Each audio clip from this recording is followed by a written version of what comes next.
1, 2, 3. 1, 2, 3. Can you hear me? Can you hear me? 1, 2, 3. 1, 2, 3. 1, 2, 3. 1, 2, 3. Testing the mic. 1, 2, 3. 1, 2, 3. 1, 2, 3. Canal de français. 1, 2, 3, 4, 5. Vous m'entendez? 1, 2, 3. 1, 2, 3. 1, 2, 3. Testing the mic. 1, 2, 3. 1, 2, 3. Testing the mic. 1, 2, 3. 1, 2, 3. 1, 2, 3. Can you hear me? Can you hear me? Let me know if you can hear me. Perfect. Okay, thank you.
Bonjour à tous. Merci beaucoup. Je sais que ça a été une longue semaine pour quelques-uns d'entre vous. C'est le Merci beaucoup aux panélistes. Je suis ici pour parler d'un thème crucial. C'est ce dont le monde a besoin maintenant, la philanthropie féministe, élément essentiel pour promouvoir la santé et les droits de la justice sexuelle et reproductive. Moi, je travaille dans la santé globale et c'est un thème très important au niveau national et international. J'ai parlé aux panélistes, ils m'ont dit que le financement et l'argent à ce niveau de granularité, c'est quelque chose dont on seulement commence à en parler maintenant.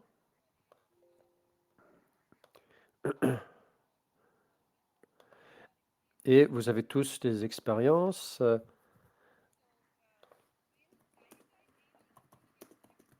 Je vais donner une introduction.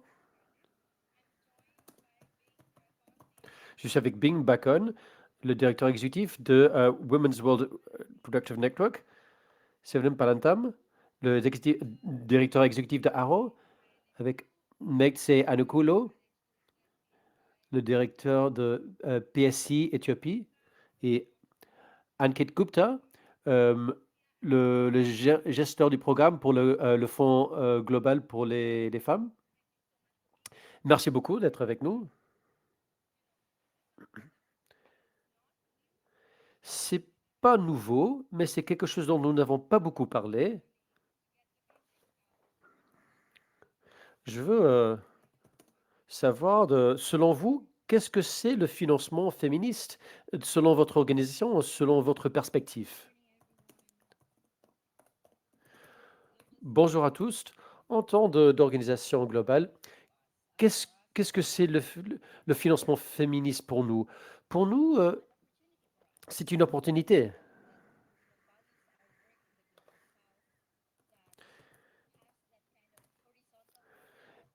S'il s'agit de partenaires horizontaux, nous avons un respect mutuel qu'on n'est pas perçu seulement comme les bénéficiaires, mais plutôt comme partenaire pour générer un changement à la base. Il s'agit aussi de redevabilité et la responsabilisation. Le financement féministe est un acte politique qui défie la situation actuelle. Le régime où tout le monde est, est en train de faire quelque chose de non durable. Et le financement féministe contribue à tout cela, à ce changement. Oui, merci. Je voulais ajouter quelque chose. Le financement féministe est quelque chose de nouveau. En fait, ce n'est pas nouveau. Si nous nous souvenons, tous les succès des, des droits humains, de l'ECPD à Cairo, à Beijing, il s'agissait de comment les droits des femmes, les organisations de droits de femmes partout dans le monde sont financés. Les participants sont financés pour aller aux conférences, pour engendrer ce changement et développer ce processus. Mais maintenant que nous avons les, euh, les idées de développement,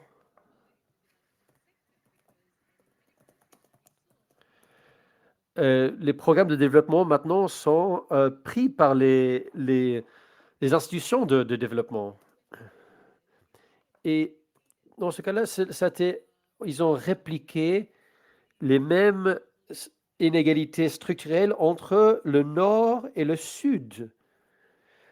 Nous avons parlé de la santé globale, c'est-à-dire le planning familial et la santé maternelle, mais en beaucoup de pays dans le monde, il y a beaucoup de financement disponible, mais tous les services sont fournis par des femmes noires euh, non payées.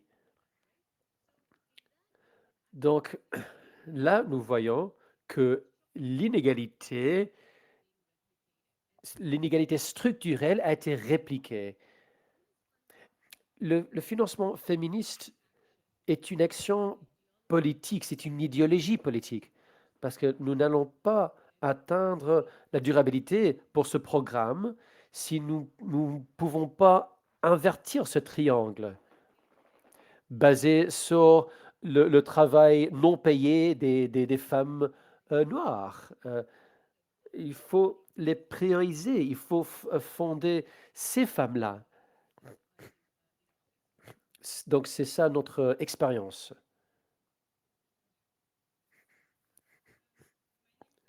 Je m'appelle Madenev Alokona. Je travaille avec PSI. Ça fait 7 ans que je travaille avec la santé reproductive et sexuelle des jeunes. PSI est une organisation avec plus de 50 ans d'expérience qui travaille en plus de 45 pays. Il existe la notion de nous voir comme des féministes parce que nous travaillons avec et pour les femmes et les filles. Mais la question est la suivante. Nous sommes des féministes. La philanthropie féministe, selon nous, s'agit de regarder à l'intérieur et nous poser des questions. Nous sommes suffisamment engagés à cette cause de manière pragmatique. Nous faisons ce que nous disons.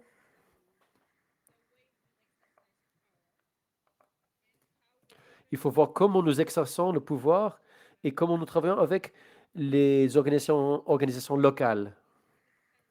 Parce que nous recevons des financements des grandes organisations et puis nous sommes des donateurs aux organisations locales. Et donc, nous ne savons pas comment nous sommes perçus par nos partenaires locaux. Nous sommes,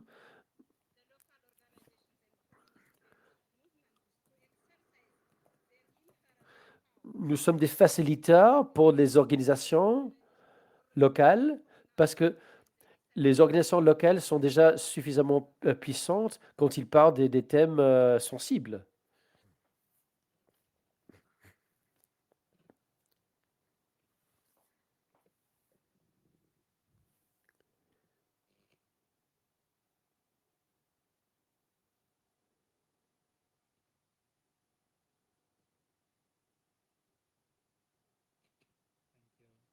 Merci.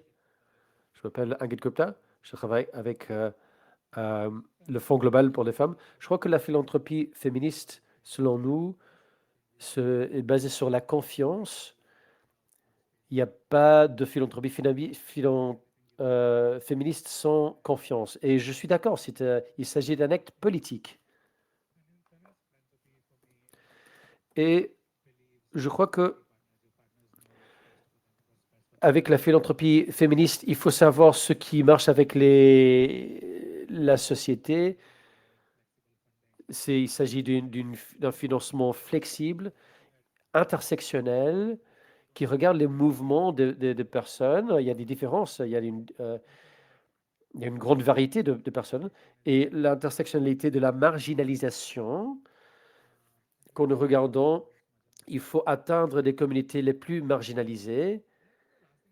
Et dernièrement, nous avons vu l'importance du financement féministe parce que les choses peuvent changer rapidement et nos partenaires doivent pouvoir s'adapter rapidement. Et ce que nous avons appris pendant le Covid, c'est que les communautés peuvent prendre soin d'eux-mêmes. Et c'est pas de haut en bas. C'est pas de,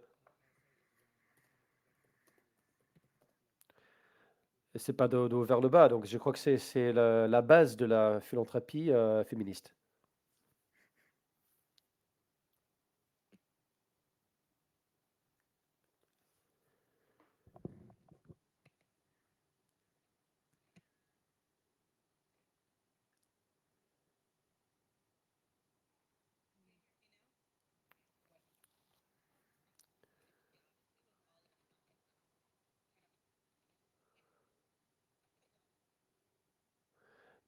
Désolé, mais le son n'arrive pas bien à l'interprète. Nous ne pouvons pas interpréter. Désolé.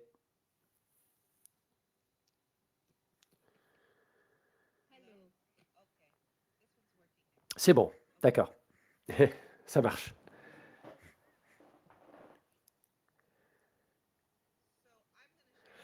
Oui, donc je vais parler de ce que le sens le financement féministe selon moi et selon ma fondation. Donc en premier lieu, c'est important de savoir que Hewlett, en tant que bailleur de fonds, est assez nouveau à l'écosystème de financement féministe qui existe. Nous avons financé des mouvements féministes, mais pas de façon stratégique et pas de façon explicite. Nous avons, euh, nous avons fourni des formations sur le féminisme 3 fois, et ils ont dit explicitement que le financer les mouvements féministes est basé sur les stratégies de bonne gouvernance, l'autonomisation économique des femmes et l'équité reproductive. Ceci dit, je crois qu'il y a une communauté de fondateurs, des fonds de communauté, des groupes de femmes qui intègrent explicitement des principes féministes dans leur pratique. Et puis, il y a un groupe plus élargi de groupes qui financent l'égalité des sexes. Et il faut distinguer entre qu'est-ce que ça veut dire de intégrer des principes féministes dans la philanthropie, qui n'est pas la même chose que financer l'égalité des genres.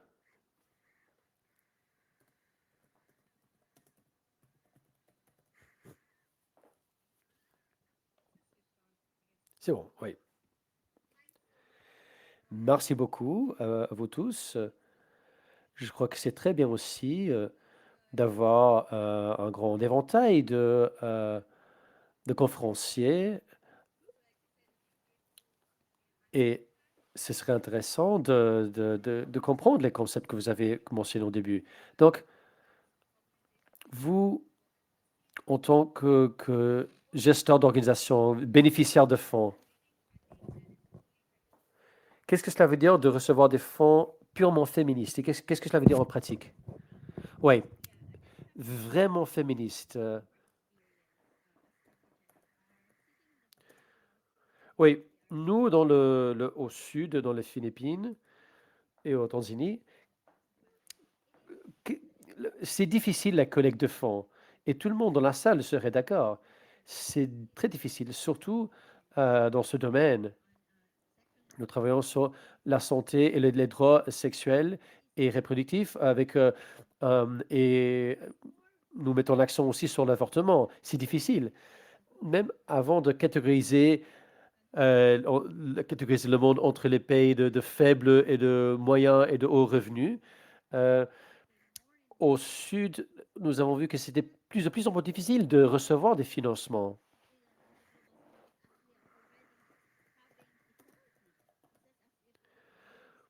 Nous, dans le sud global, bon, nous avons accès à un avortement. On pourrait dire qu'on a accès à un avortement sûr, mais ce n'est pas le cas. Et le financement a limité notre capacité de collecter des fonds. Dans ce que nous faisons, c'est nous travaillons avec d'autres féministes dans la région pour avoir accès au financement féministe. Et là où il y a une capacité limitée dans le sud global, surtout un financement pour des thèmes contentieux de SDDR, euh, des SSR, pardon, euh, nous pouvons avoir accès à de l'argent, mais c'est pas facile. Et nous essayons de décriminaliser l'avortement. Et ce financement féministe nous a beaucoup aidé à la base. Nous avons besoin d'assurer que les communautés locales soient engagées. Il faut que ce soit durable. Le changement social n'est pas quelque chose qui arrive du jour au lendemain. C'est très lent. Et c'est ça, c'est là où le principe de la philanthropie féministe entre en jeu. Oui, je voulais ajouter quelque chose.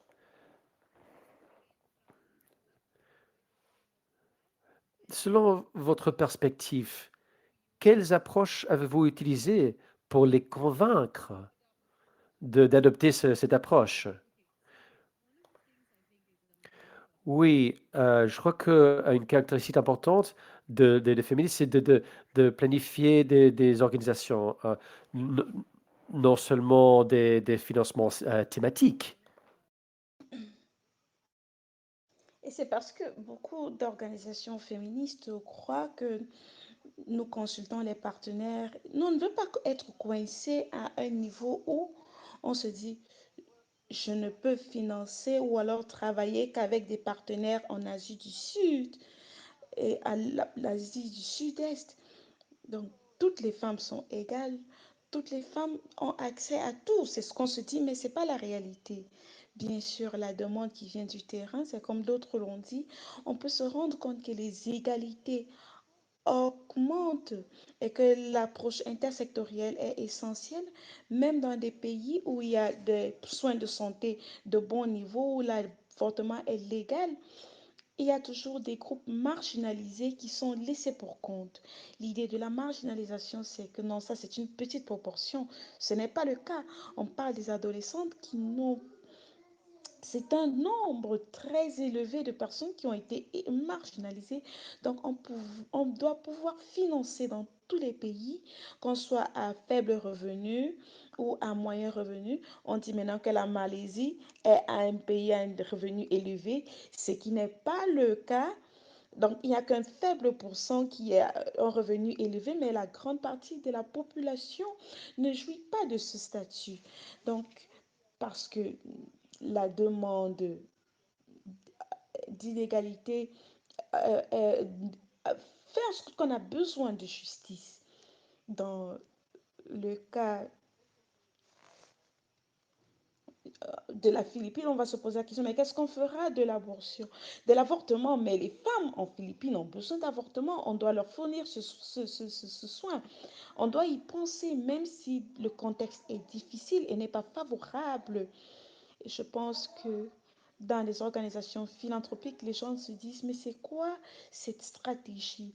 Où est-ce qu'on peut euh, voir les aspects les plus élevés? Même dans les contextes les plus régressifs, on doit savoir comment est-ce que on doit définir et comment on doit changer la perception, le résultat. En tant que secteur de développement, on pourrait n'avoir que quelques années qui nous restent avec toute cette idée de philanthropie, ce qui suggère que on fasse rapidement l'étape qui nous manque si on doit faire la différence, sinon créer la différence. Je vais vous revenir tout à l'heure pour savoir si vous avez répondu à ce qu'on a dit. La Fondation Hewlett a eu des changements pendant les années dernières.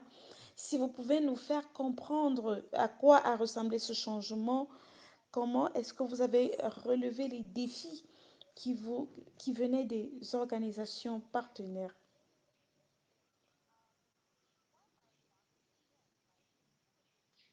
Je suis totalement d'accord avec ce qui a été dit, mais je voudrais ajouter un nombre de choses. Le financement des mouvements féministes, l'une des phrases clés, c'est financez-nous selon les résultats que vous voulez que nous atteignions. Appui multisectoriel, appui des organisations. Ça fait 55 ans que Hewlett existe. Ce qui a changé, c'est qui nous finançons. Nous, nous avons un financement organisationnel euh, qui s'ajoute au financement de base. Nous avons des...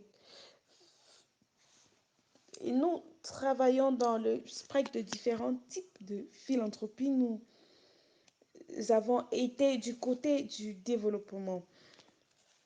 Nous avons dû étudier profondément et nous interroger sur la manière dont nous pensons que le changement se produit.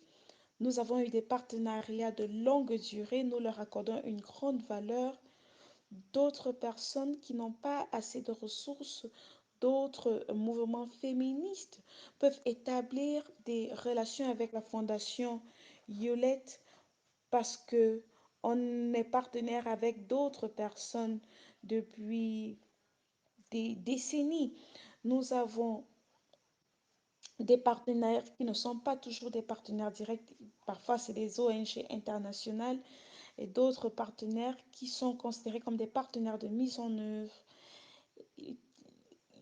Nous, on veut passer derrière le rideau pour essayer de voir comment financer des mouvements directement.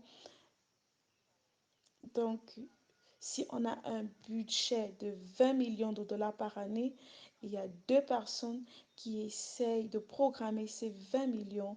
Il est impossible que je puisse faire 200 allocations en une année.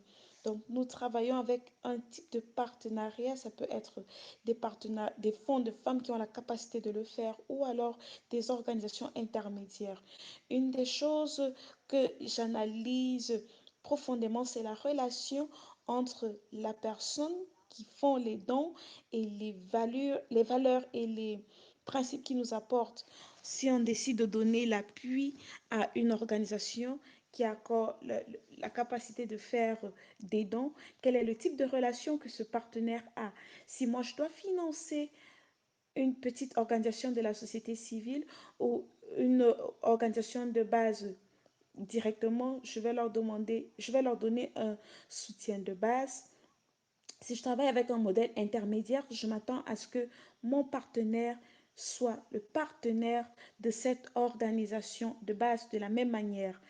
Cette façon de fonctionner a été vraiment difficile parce que les modèles d'affaires sont différents. Nous avons créé cette façon de réaliser basée sur les projets et il est difficile d'arrêter ce fonctionnement. Ça fait des décennies que ça se passe comme ceci, comme cela, et c'est difficile de défaire ces nœuds. Travailler d'une manière nouvelle est assez difficile, mais nous disons, nous avons eu des réponses et nous devons évoluer dans ce sens.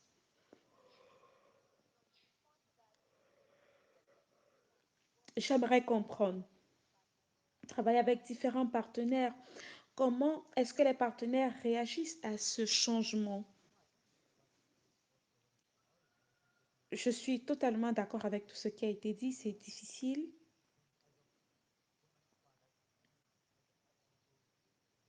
Je vais réitérer ce que vous avez dit sur le financement des activités des féministes qui est différente du financement de l'égalité de genre.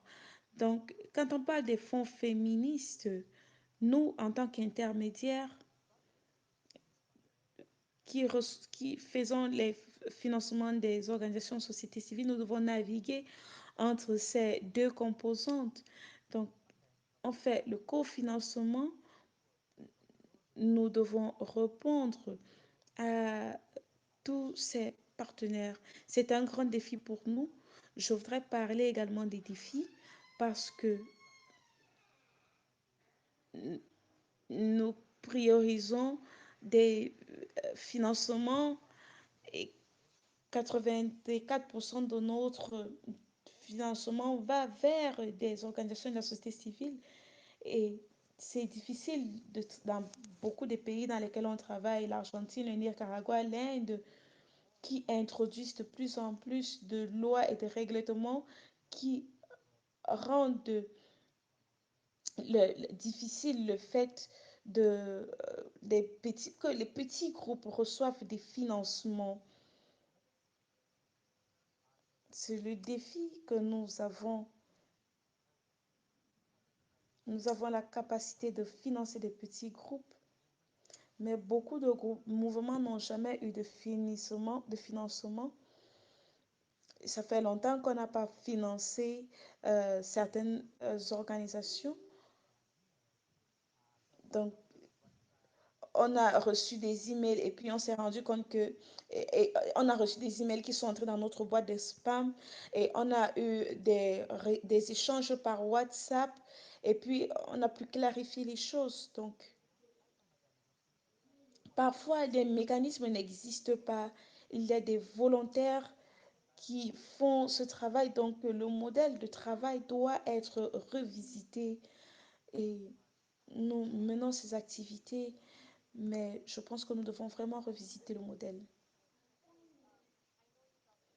Je sais que vous avez parlé du fait que ce soit, on ne soit pas très à l'aise d'avoir cette conversation, même de manière interne. Est-ce que vous pouvez nous en dire plus sur les défis que vous rencontrez? Merci. J'étais fascinée par mon collègue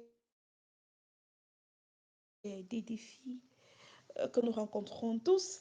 Et donc, pour commencer par le plus gros défi, c'est de ne pas commencer, de ne pas savoir par où commencer. Comme je l'ai dit, PSI, c'est une grande organisation et avoir cette grande présence, travailler avec le secteur privé, le système de santé publique, les communautés de bailleurs. Donc, avoir cette complexité et pousser cet agenda, on se pose la question de savoir par où on commence.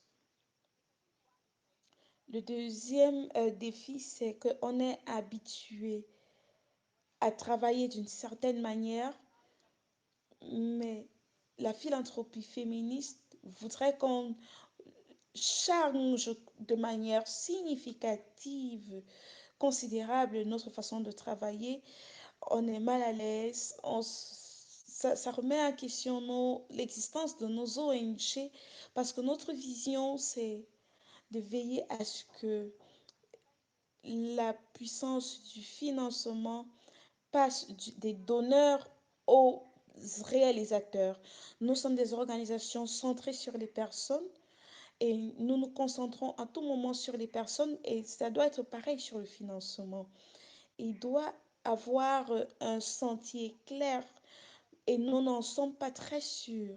PSI, depuis 2020, a mis en place un mécanisme, le portfolio Mavic, qui rassemble des femmes qui nous donnent, nous collaborons avec un grand force construction de plus de 140 organisations qui s'appellent féministes et nous essayons de profiter de leur expertise dans la philanthropie féministe pour qu'ils puissent nous aider à naviguer sur ce nouveau sentier. Et nous ne sommes pas sûrs et nous aurons certainement des défis à relever. Donc, nous disons à nos bailleurs de prendre des risques et de nous donner de la flexibilité en termes de temps et en termes d'orientation de financement et des critères de financement, que ce soit simple et que ce soit amusant. Parce que nous sommes travaillons déjà dans une situation stressante. Donc, nous sommes, les gens sont déjà scrutés par leur gouvernement. Donc, ça doit être amusant et simple. Donc, malheureusement, l'amusement ne fait pas partie des critères de mesure, mais merci de relever ce défi, de relever ce point. Votre organisation, comment est-ce que quel est le processus de navigation? Vous avez dit que on en parle de plus en plus, ce n'est pas nouveau, mais comment est-ce que vous naviguez dans cette notion? Je voudrais juste suivre ce que Métier a dit. Il doit avoir de l'amusement dans le financement. Je pense que ce concept n'est pas nouveau, comme je l'ai dit, et je ne reçois plus le son. Je ne reçois plus le son de...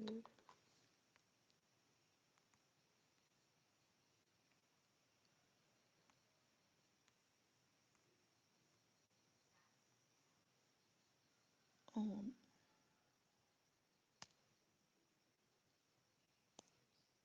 on doit pouvoir naviguer dans tous les secteurs et j'aimerais qu'on garde à l'esprit le fait que notre financement, dans mon organisation par exemple, c'est plutôt systems of power dynamics, le système.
Should be a process question inside funding forms, right? Ways in which we are including, power dynamics and inclusivity and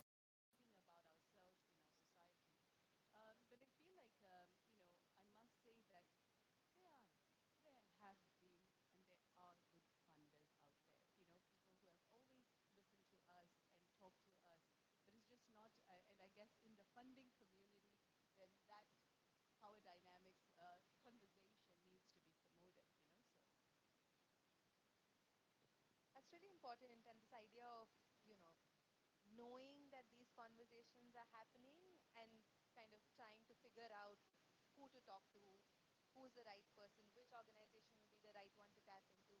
Bing, have you had these sort of conversations internally and with other organizations such as yours to sort of create a network almost? And is it an informal network?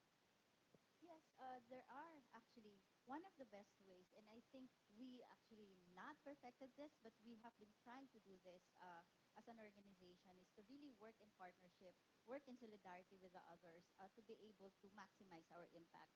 And to be honest, in this whole funding, landscape that we have right now, while it is very limited, we can maximize our impact by actually in working in partnership, to be in collaboration with each other and not in competition with each other. For the longest time, feminist organizations are actually accessing different funding facilities, and we are in competition with each other for the longest time, and we are still into that kind of level at this point.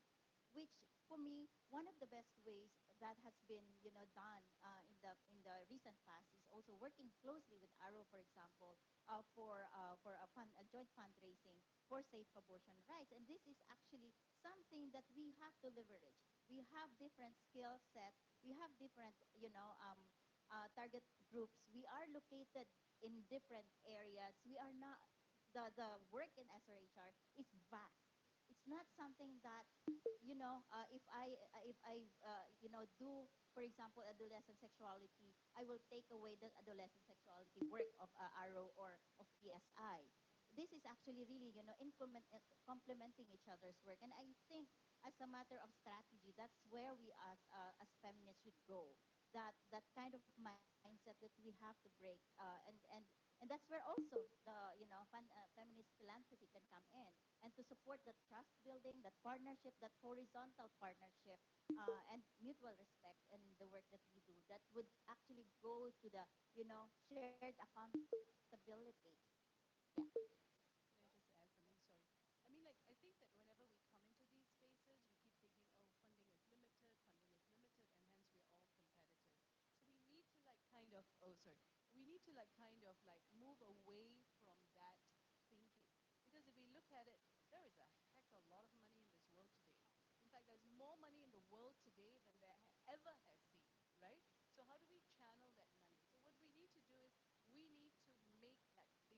pie.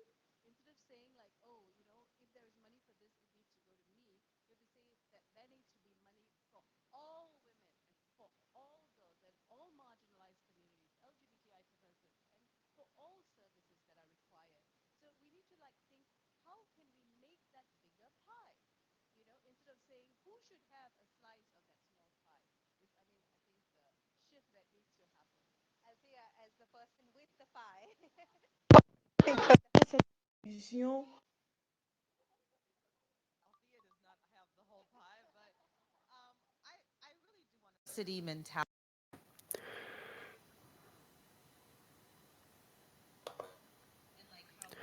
Oui, donc il faut, quand c'est pas petit, quand on pense par exemple aux engagements d'inégalité, ils ne sont pas de nouvelles engagements, on parle des milliards de dollars. Donc c'est très large.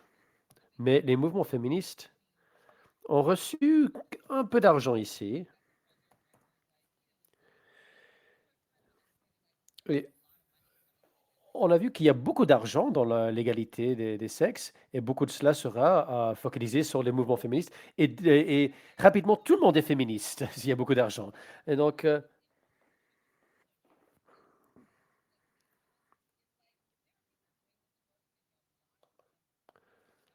il y a beaucoup qui n'ont pas assez de ressources, ne peuvent pas prendre soin d'eux-mêmes, qui ont fait ce travail. Maintenant, il y a de, de nouveau argent. Donc, ces dynamiques de pouvoir, même au sein de l'espace de l'égalité des genres, c'est quelque chose qu'il faut débattre. Et comment fournir des ressources à ceux qui ont travaillé sur cela pendant longtemps. Quand on parle de féminisme de base, on parle d'un groupe particulier de personnes qui peut-être n'y sont pas liées directement aux bailleurs de fonds pour le développement. Peut-être qu'ils ont plus de relations avec les fonds, ceux qui fondent, financent le- les droits de l'homme. Donc, il y a beaucoup plus d'argent. Donc, il faut parler de la complémentarité, mais il faut partager aussi. C'est inévitable. Même avec 40 milliards,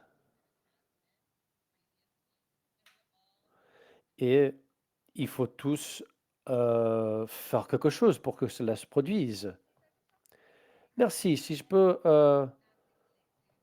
revenir, c'est une conversation interne aussi, de penser comment on peut le partager, diviser, et comment assurer une représentation géographique et proportionnelle.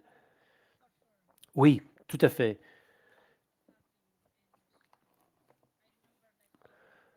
Je me souviens de comment le processus de conception est un processus très long. Et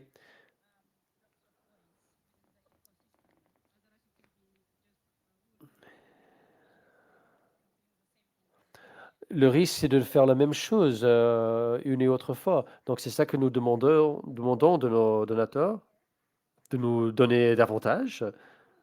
Deuxièmement, il faut qu'ils soient patients avec nous. Ils doivent nous faire confiance parce que c'est les organisations qui sont proches aux personnes, donc c'est eux qui doivent prendre les décisions en matière de financement. D'un point de vue des organisations locales, le, le processus doit être pertinent et, et qui bénéficie, peu importe le financement. Le processus doit être important en soi-même. Et pour que cela se produise, nous avons besoin des donateurs qui puissent donner plus pendant plus longtemps et aussi nous accompagner à travers le processus. Parce que il faut beaucoup apprendre. Nous essayons d'être pragmatiques, mais ce n'est pas facile. C'est un long processus. Le féminisme est un processus. Il faut avoir la flexibilité. C'est une nouvelle façon de définir le succès. Et souvent, on demande une théorie de changement sur l'ordinateur. Et on essaye de recruter les partenaires locaux, mais on n'a pas la chance de- d'avoir un leadership des personnes et d'incorporer le succès. Comment est-ce qu'on mesure le succès, cet expert? Et la connaissance, quelle connaissance est importante? De qui? C'est la connaissance de qui compte vraiment. C'est quelque chose que nous voulons changer et j'espère que nous pouvons le faire.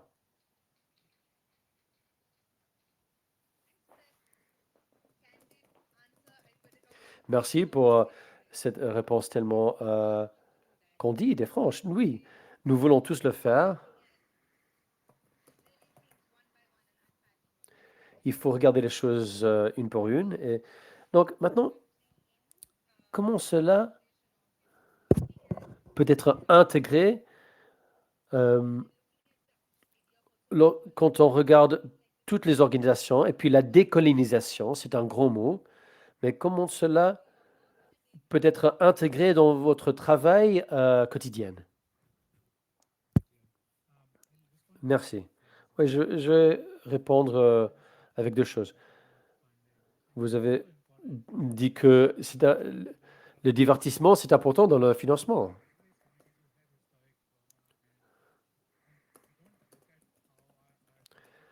On ne voit pas comment les communautés font dans la santé mentale. Donc, nous avons euh, essayé d'assurer que nos partenaires comprennent, par exemple, nos partenaires en Kisumu, en Kenya, et ils travaillent avec des salons de beauté pour les travailleurs de sexe. Euh, donc, mais qu'est-ce qui est important pour le financement? Il faut voir les besoins changeants des jeunes et avec des services de planning familial, de l'information. Il faut voir comment les jeunes, surtout les LGBTI et les travailleurs du sexe, de plus en plus souvent, ils abusent des drogues, ils utilisent des drogues récréatives. Donc, il faut voir des services de réduction euh, de risques, par exemple, des, des, des aiguilles, de fournir des aiguilles propres. Donc, il faut bien communiquer que nous finançons les programmes de réduction de risques. Il faut regarder le, le financement féministe de plusieurs perspectives. Nous avons par exemple la marginalisation. Nous essayons d'atteindre des pauvres en Inde. Nous fournissons ce qu'ils ont besoin. Et, par exemple, des traducteurs pour qu'ils comprennent. Donc, il y a des besoins qui changent rapidement. Il faut s'adapter. Et aussi, les travailleurs du sexe jeunes, c'est difficile de naviguer. C'est pas difficile pour nous non plus parce qu'il y a des lois différentes. Mais il faut communiquer là-dessus. Il faut vraiment atteindre à tout le monde. Oui, je crois que c'est très important. Il faut fonder sur plusieurs mouvements, sur plusieurs verticales. Tous les secteurs ont ce problème, en général en santé globale. Donc, si vous pouvez parler comme, en tant que bailleur de fonds, regardez cette idée en tant que large éventail et non en termes de mouvements spécifiques. Oui, c'est une question importante. Comme j'ai dit avant, nous avons des formations, mais c'est des spécifiques. Autonomément économique, sur institutions. Et puis on a pensé à, même avec ce soutien opératif et dans ces thèmes, pouvons-nous s'attaquer et travailler avec des mouvements féministes de façon holistique? Donc, nous avons un financement de 3 millions de dollars, mais c'est beaucoup d'argent, mais dans notre budget, c'est pas beaucoup. On a pensé quel serait le rôle de Hewlett à l'écosystème de financement féministe au-delà de ces thèmes thématiques spécifiques. On a parlé des équipes, on a demandé quel type d'investissement pourrait informer plus de programmation. Donc, on a décidé de fonder des rassemblements pour entrer dans l'espace avec nos valeurs de façon humble, en essayant d'apprendre et aussi pour répondre à quelque chose qui souvent n'est pas soutenu, c'est le fait d'avoir des rassemblements entre des mouvements. Nous avons le réseau des droits de l'homme, pour Afrique, le festival féministe, le futur féministe du Sud, et puis un fonds pour le rassemblement pour l'année prochaine. C'est des espaces très différents entre elles, mais c'est une opportunité pour 4 acteurs de se rassembler et de parler du succès. En tant que fondation, c'est ce que nous avons fait le premier an. Nous sommes à l'écoute, nous apprenons beaucoup, et puis nous allons décider quel type de nouveaux investissements nous voulons faire. Mais il faut être très clair que nous comprenons que nous n'avons pas d'histoire, nous ne l'avons pas fait explicitement, donc il faut le faire lentement, à l'écoute, parler à ceux qui l'ont fait pendant plus longtemps, et puis décider quelle serait notre contribution. C'est Van Bean. Avant d'écouter les questions du public, il y a des donateurs ici qui écoutent. Si vous pouvez parler de ce que vous voulez recevoir des donateurs à l'avenir. Qu'est-ce que nous voulons? Qu'est-ce que serait un soutien pour nous? Nous savons que donner l'argent aux organisations féministes n'est pas la solution. Ça devrait être basé sur une compréhension et un respect pour le fait que le changement doit être durable et flexible. Il faut regarder le financement fondamental.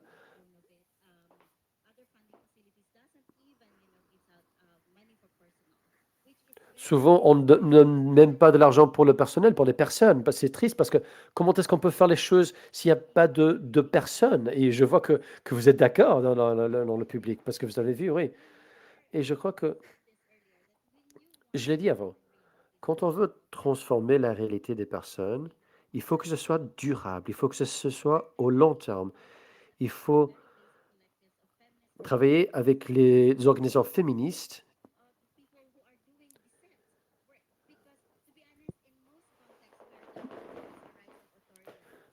Dans beaucoup de contextes, il y a des gouvernements autoritaires et les femmes sont vraiment, s'ils travaillent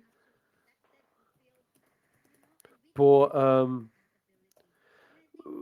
supporter les droits. Les femmes sont vraiment à l'avant-garde contre les régimes autoritaires. Et je crois qu'il faut vraiment nous responsabiliser en tant qu'organisation. L'argent, c'est pour un changement transformatif. Oh, il s'agit de faire le projet pendant 3 ans et puis dire combien de préservatifs vous avez distribués. C'est suffisant? Oui, c'est suffisant, mais c'est durable? Peut-être pas.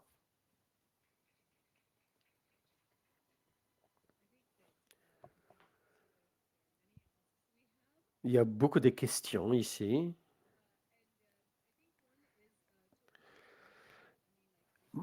je sais que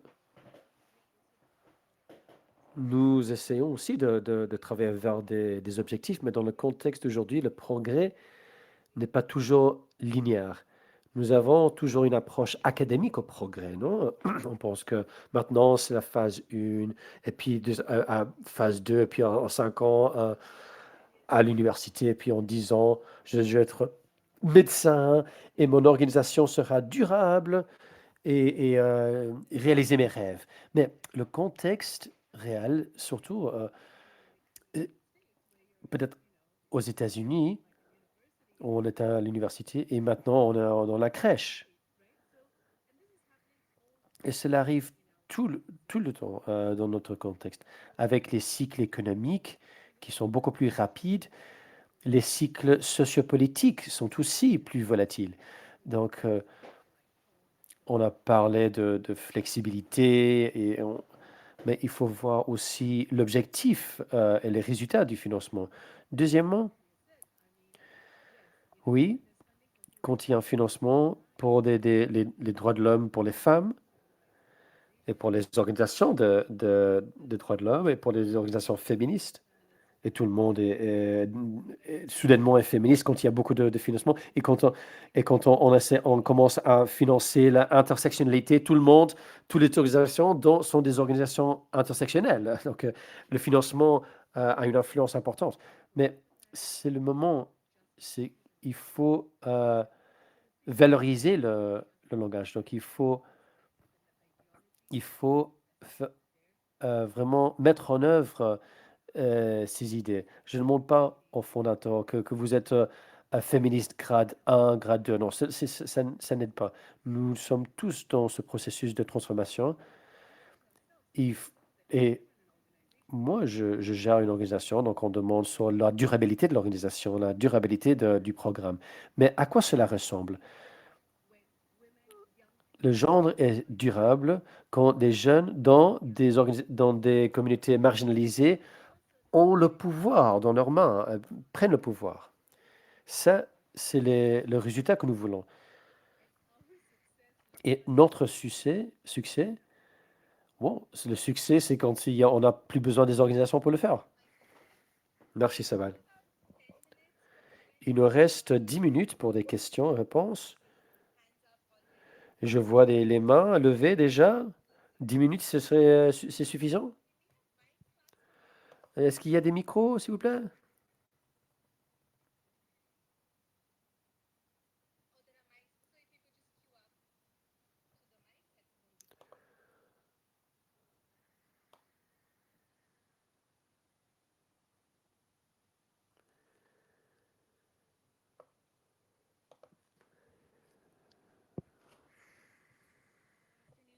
Bon après-midi. Merci à tous les panélistes. Je crois que le pouvoir des conseils est quelque chose dont nous n'avons pas parlé.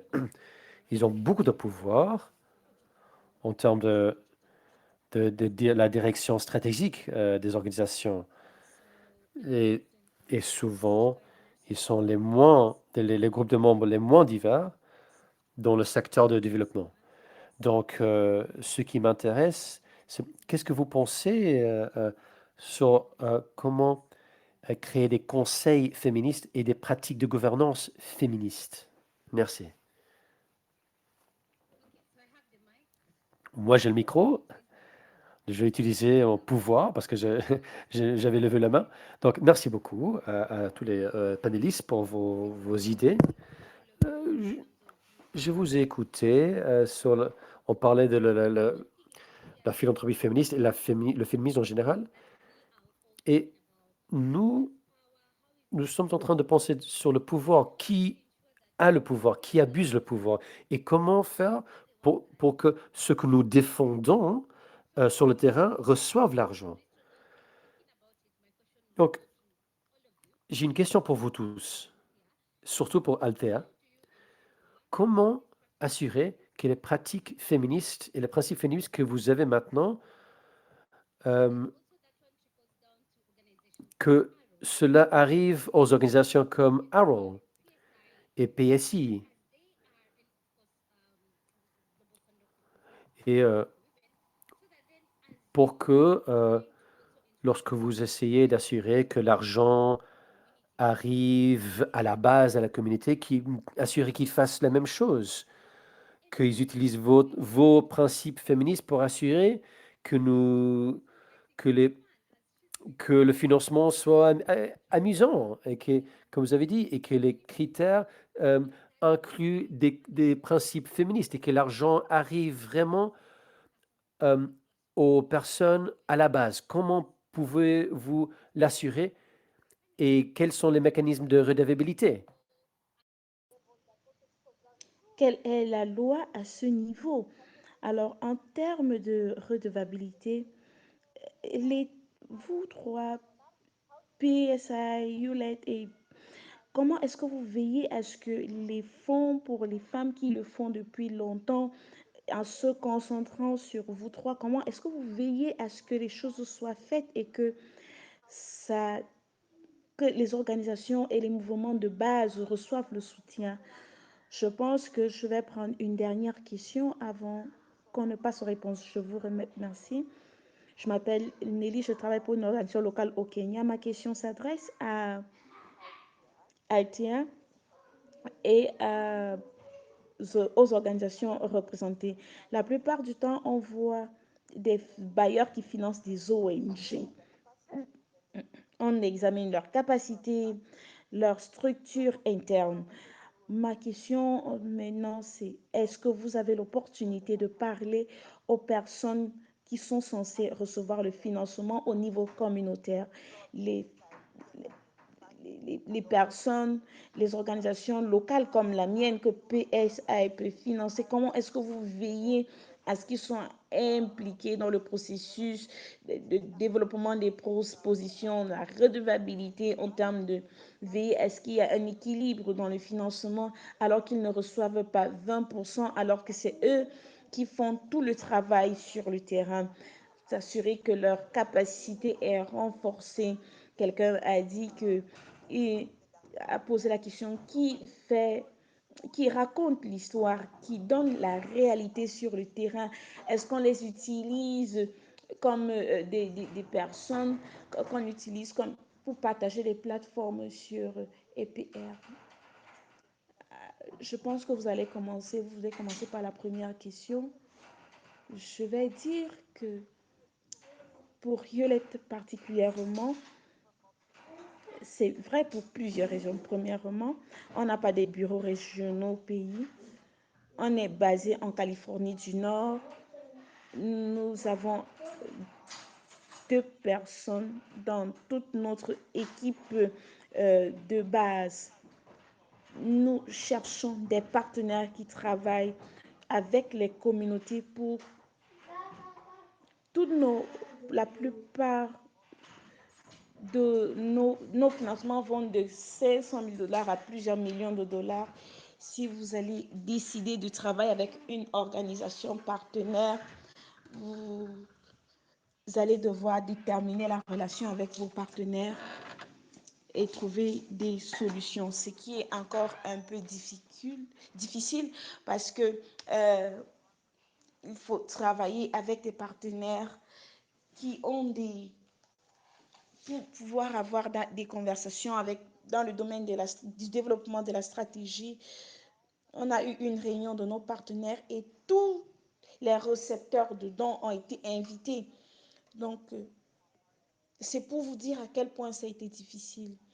Non, la plus grande partie de notre travail, c'est en Afrique de l'Ouest et du Centre, et moi, qui parle français. Moi, je ne parle pas français.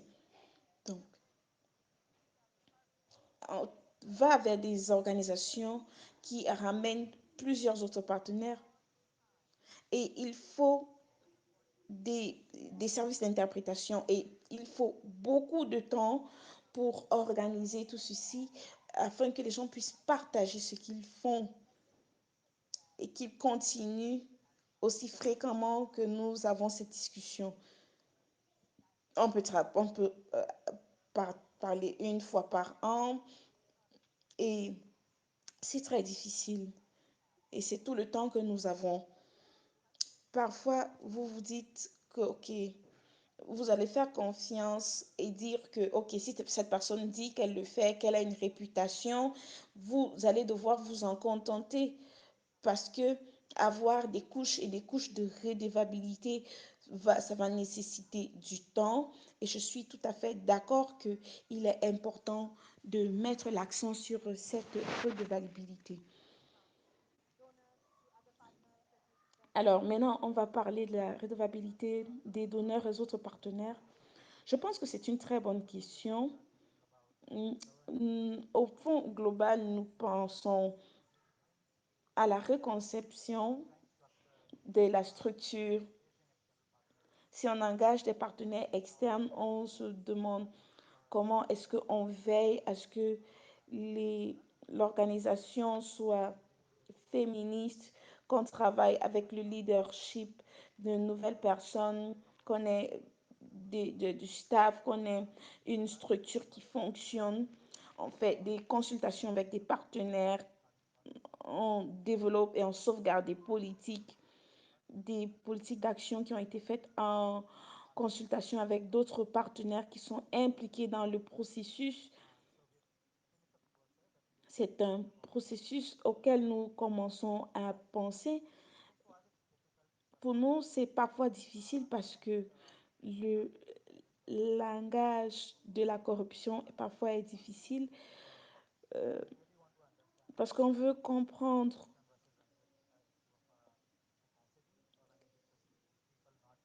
si la corruption, c'est seulement les capacités ou alors si c'est des gens qui n'arrivent pas à gérer les financements. Je sais que c'est difficile, mais on essaye d'évoluer dans notre processus.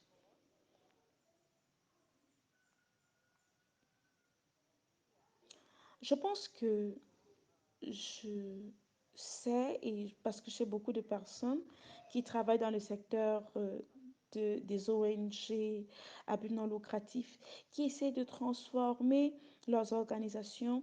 Et parfois, il s'agit des petits groupes et des groupes marginalisés dans leur organisation. Je pensais que peut-être on peut penser à une structure comme ce que les entreprises ont fait, avoir deux ou trois activistes dans le conseil. On ne sait pas si les organisations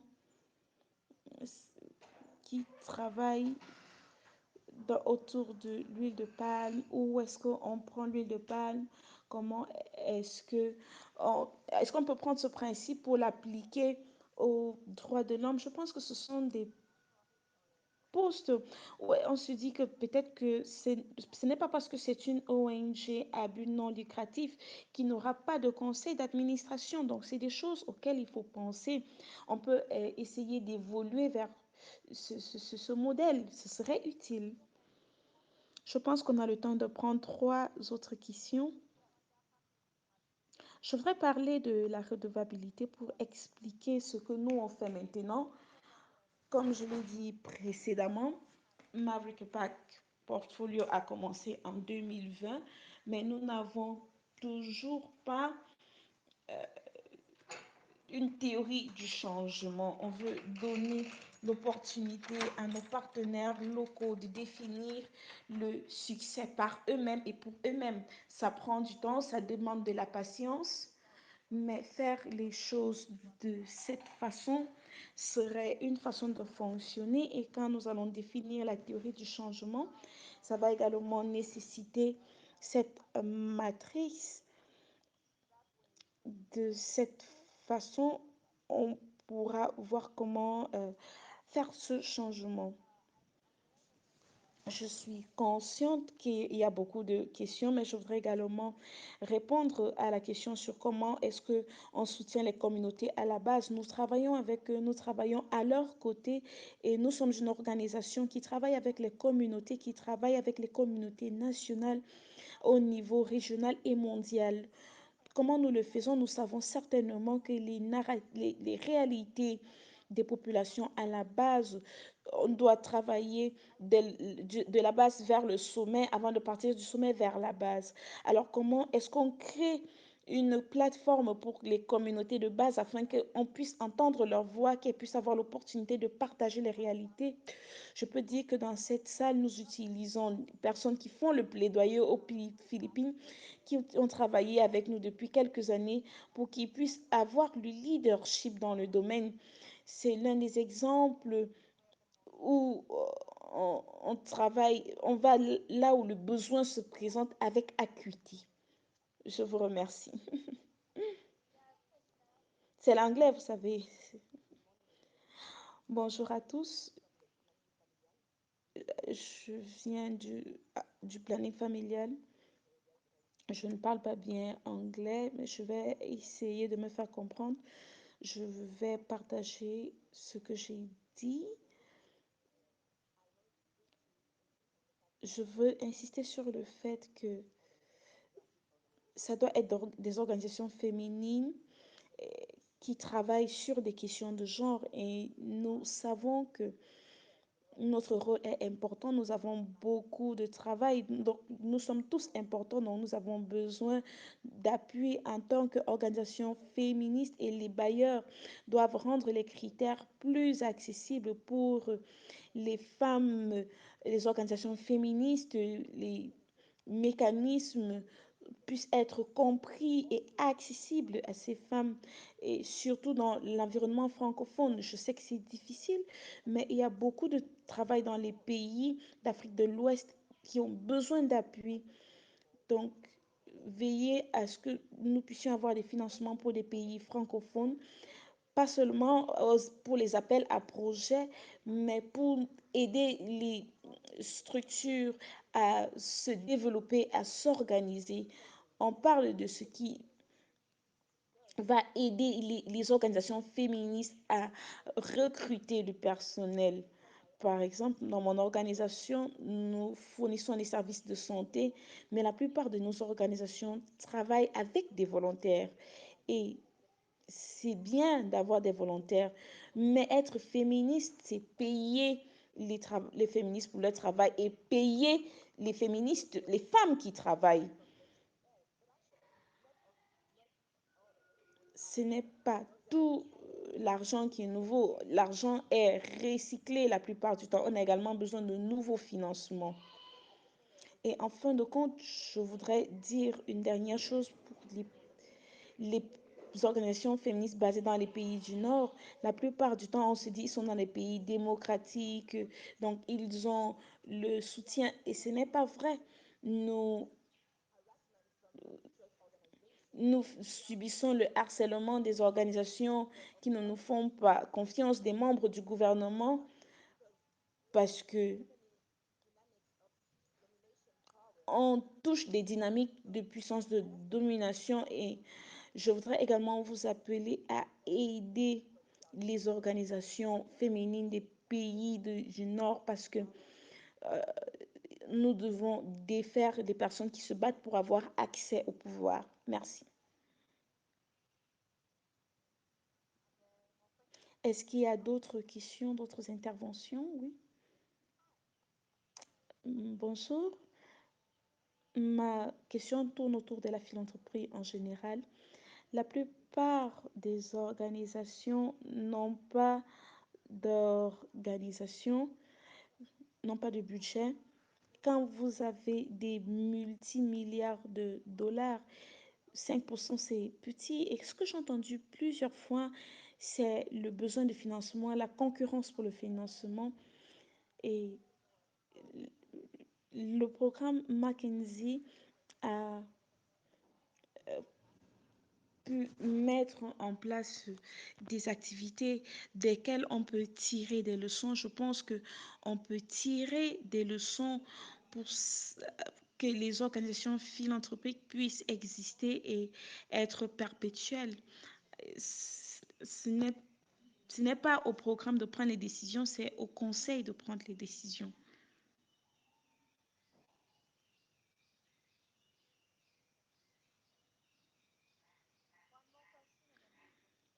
Une dernière question.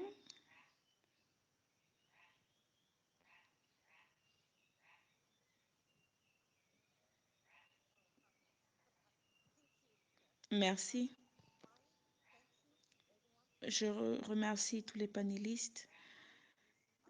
Je- J'ai un point de réflexion.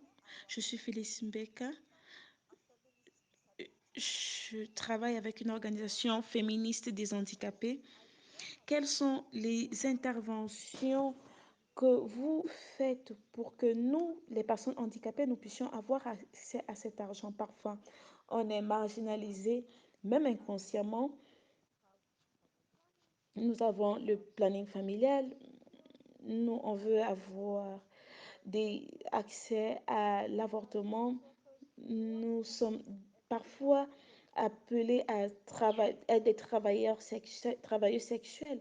Alors, quelles sont les mesures que vous prenez pour nous? Et merci. Est-ce qu'il y a une autre question?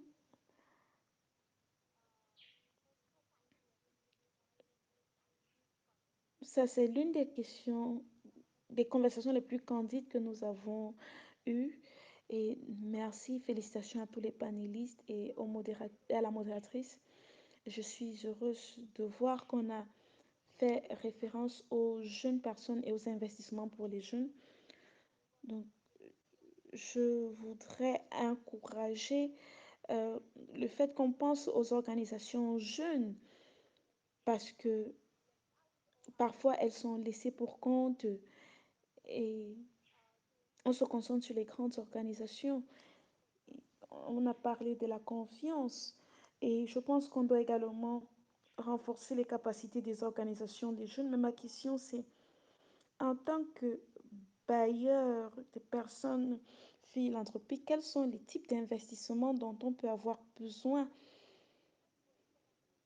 quel- pour que, que- comment est-ce qu'on peut faire en sorte que les bailleurs puissent venir être impliqués avec nous et voir ce que nous sommes en train de faire? On parle des voix de femmes et pas des voix des hommes.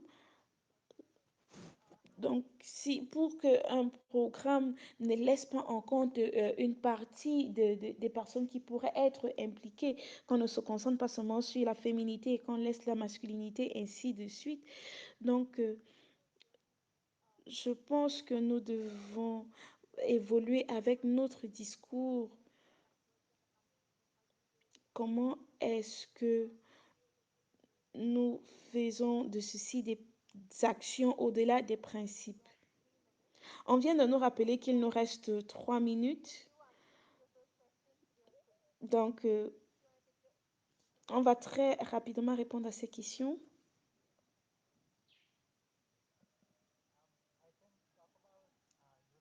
Je peux parler des groupes de jeunes et être d'accord. Je veux dire que vous, on doit financer davantage de groupes jeunes.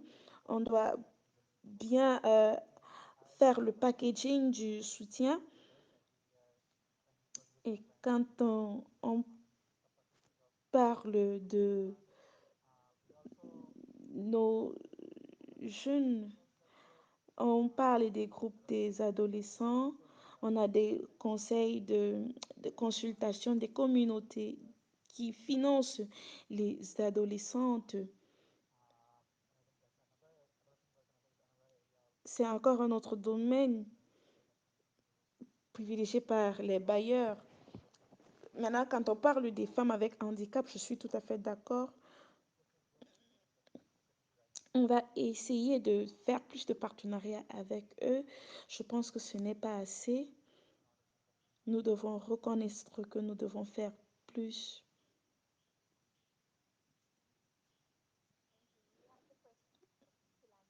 Merci. Je vais répondre à la question sur la philanthropie.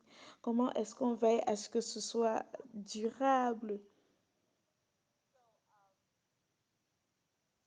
Deux choses que je voudrais dire. Le débat autour de 5%, c'est une plus longue discussion. J'aimerais bien y revenir, mais il ne reste qu'une minute. Les, nous, nous attendons à ce que les gens dans le secteur privé, dans la société civile, travaillent sans argent parce que vous voulez améliorer la communauté aux États-Unis et partout dans le monde. Les gens doivent avoir une récompense pour leur travail et leur temps. Et ils ont besoin vraiment d'une pension, d'une retraite quand ils vont arrêter de travailler. Je voudrais dire que, premièrement, sur le secteur de la philanthropie, le monde n'arrête pas de créer des milliardaires. Donc, c'est vers eux qu'on peut se tourner. La réforme, la justice et la réforme sont également un domaine des femmes. Je crois que si on se tourne vers là, ça pourra nous aider. Nous avions prévu un moment pour l'appel à l'action. Je ne vais pas dire au nom du panel, mais je suis sûre qu'ils seront d'accord avec moi. S'il vous plaît, investissez dans les plus marginalisés et ceux qui sont le plus impactés par l'injustice. On a besoin de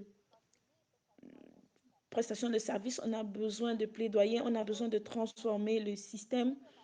Et nous savons ici que notre système, pour la plupart, ne marche pas. Merci à vous tous d'être venus.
Mm.